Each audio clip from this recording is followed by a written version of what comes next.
Right. మనకు ఒక breaking news అయితే అందుతుంది.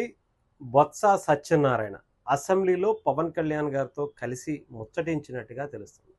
ముఖ్యంగా పవన్ కళ్యాణ్ గారు ఢిల్లీ వెళ్ళబోతున్నట్టుగా తెలుస్తుంది. దాంట్లో భాగంగా ఆయన బయటకు వస్తుంటే ఈరోజు అసెంబ్లీలో ఒక ఆసక్తికరమైనటువంటి సన్నివేశం కూడా జరిగింది. బొత్స సత్యనారాయణ గారు వైఎస్ఆర్సీపీ పార్టీకి ఎమ్మెల్సీగా ఉన్నారు. చెప్పాలంటే ఒక బలమైన నాయకుడిగా కూడా ఉన్నారు. అయితే ఇక్కడ గతంలో కూడా బొత్స సత్యనారాయణ గారు పవన్ కళ్యాణ్ గారిని అసెంబ్లీ సమావేశాలకు సంబంధించినటువంటి పరిస్థితుల్లో 1-2 సార్లు వెళ్ళి పలకరించడం అనేది కూడా జరిగింది. అయితే రీసెంట్గా ఇప్పుడు బొత్స సత్యనారాయణ గారు మళ్ళీ పవన్ కళ్యాణ్ గారిని కలవటం కొంత ప్రాధాన్యత సంతరించుకుంది. కొద్దిసేపు ముచ్చటించినట్టుగా కూడా తెలుస్తూ ఉంది. పవన్ కళ్యాణ్ గారిని ఆయన అపాయింట్మెంట్ అడిగినట్టుగా తెలుస్తుంది. ఎందుకు ఏంటి ఆయన ఏమన్నా మళ్ళీ వైఎస్ఆర్సీపీ పార్టీ నుంచి జనసేన వైపు చూస్తున్నారా? ఎందుకు ఏంటి అనేది చాలామంది ఆసక్తికరంగా చూస్తున్నటువంటి పరిస్థితి. గతంలో కూడా అసెంబ్లీలో సమావేశాల అనంతరం బయటికి వచ్చినప్పుడు పవన్ కళ్యాణ్ గారు, బొత్స సత్యనారాయణ గారు ఎదురుగా పడితే చాలా ఆత్మీయంగా ఇద్దరు కూడా పలకరించి కూడా మాట్లాడడం అనేది కూడా జరిగింది. సో ఇప్పుడు కూడా అదే తరహా ఆప్యాయత వీళ్ళిద్దరిలో కూడా కనిపించింది. ముఖ్యంగా ఢిల్లీ ఎప్పుడు వెళ్తున్నారు పవన్ కళ్యాణ్ గారు అని అడగ్గా బొత్స సత్యనారాయణ గారికి అవునండి ఇప్పుడే వెళ్తున్నాను, మళ్ళీ తిరిగి ఎప్పుడు వస్తారు, సమావేశాలకి శాసనసభ సమావేశాలకి ఎప్పుడు హాజరవుతారు అంటే నేను ప్రజెంట్ వెళ్తున్నాను, ఎప్పుడు వచ్చేది మీకు ఇన్ఫర్మేషన్ ఇస్తాను అని చెప్పారట. అయితే నాకు మీతో అపాయింట్మెంట్ కావాలి అని అడిగారట. దేనికి ఏంటి అనేది చాలామంది ఆసక్తికరంగా ఎదురు చూస్తున్నటువంటి పరిస్థితి.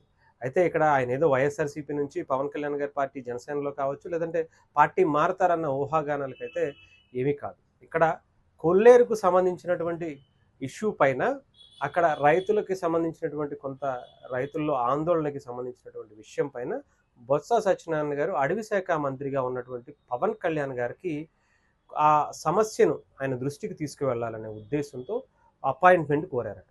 కొల్లేరు రైతుల్ని మీ దగ్గరికి తీసుకొస్తాను, కోర్టులో జరుగుతున్నటువంటి ఇష్యూ పైన రీసర్వేకి సంబంధించినటువంటి సంబంధిత విషయాలపైన మీతో కొంచెం మాట్లాడాల్సి ఉంది, రైతులు మిమ్మల్ని కలవాలనుకుంటున్నారు, మేము తీసుకొచ్చే ప్రయత్నం చేస్తాము అని అడగగా డెఫినెట్గా నేను వచ్చిన తర్వాత మీకు ఇంటిమేషన్ ఇస్తాను, మీరు వచ్చి కలవండి, అక్కడ ఉన్నటువంటి సమస్యని మనం ఏ రకంగా ఎలా చేస్తే బాగుంటుంది అనేది డెఫినెట్గా మనం కూర్చుని మాట్లాడదామని చెప్పి పవన్ కళ్యాణ్ గారు చెప్పారట. అంటే ఇక్కడ పవన్ కళ్యాణ్ గారు ప్రతిపక్ష నాయకుడు, ఆయన కౌన్సిల్కి సంబంధించి శాసనసభ కౌన్సిల్కి సంబంధించి బొత్స సత్యనారాయణ గారు ప్రతిపక్ష పాత్రలో ఉన్నారు వైఎస్ఆర్సీపీ పార్టీ తరఫున. ఆ రకంగా ఆయనకు ఒక మంచి అంటే ప్రతిపక్ష పాత్ర ఎప్పుడూ కూడా సజెషన్స్ ఇవ్వాలి, దాన్ని స్వీకరించే పద్ధతి ప్రభుత్వంలో ఉన్నటువంటి పెద్దలు, ముఖ్యంగా ముఖ్యమంత్రి గారు కావచ్చు, మంత్రులు కావచ్చు, చేయవలసినటువంటి పని. అంటే హుందాగా వ్యవహరించినప్పుడు, హుందాగా ఏదైనా నిజాయితీగా మంచి ఒక సమస్యను తీసుకొచ్చినప్పుడు దాన్ని స్వీకరించి దీని మీద పరిష్కారం దశగా వెళ్లాల్సినటువంటి పరిస్థితి కూడా ఉంది. సో అదే తరహాలో పవన్ కళ్యాణ్ గారు ఈరోజు బొత్స సత్యనారాయణ గారికి ఇచ్చినటువంటి అపాయింట్మెంట్ కూడా ఆ కోవలోకే వస్తుంది.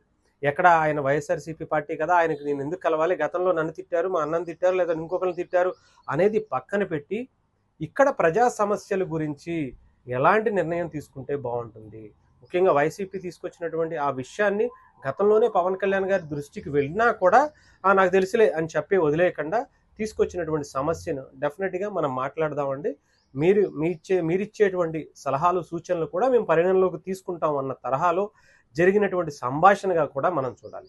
అంటే పవన్ కళ్యాణ్ గారు ఎవరైనా సరే ఒకటే తరహా పద్ధతిని అవలంబిస్తారు అనడానికి ఇది ఒక మంచి ఉదాహరణగా మనం చూడొచ్చు. ఆయనకి ఎక్కడ భేద భావజాలాలు అలాంటివి ఏమీ ఉండవు.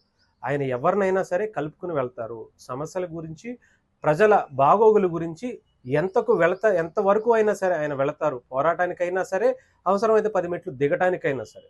అదే తరహా గతంలో ఆయన ఎన్డీఏ కూటమిలో తీసుకురావడం కోసం అంటే బీజేపీని టీడీపీని పవన్ కళ్యాణ్ గారు అనేక సాక్రిఫైసులు చేయడం అన్నీ కూడా మనం చూసాం.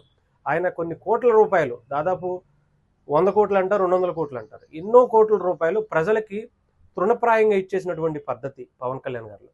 ఇవన్నీ కూడా అంటే పవన్ కళ్యాణ్ గారు కేవలం జనం కోసం, ప్రజల కోసం, ప్రజల అభివృద్ధి కోసం, బాగోగుల కోసమే అహర్నిశలు కష్టపడతారు, ఆలోచిస్తారు.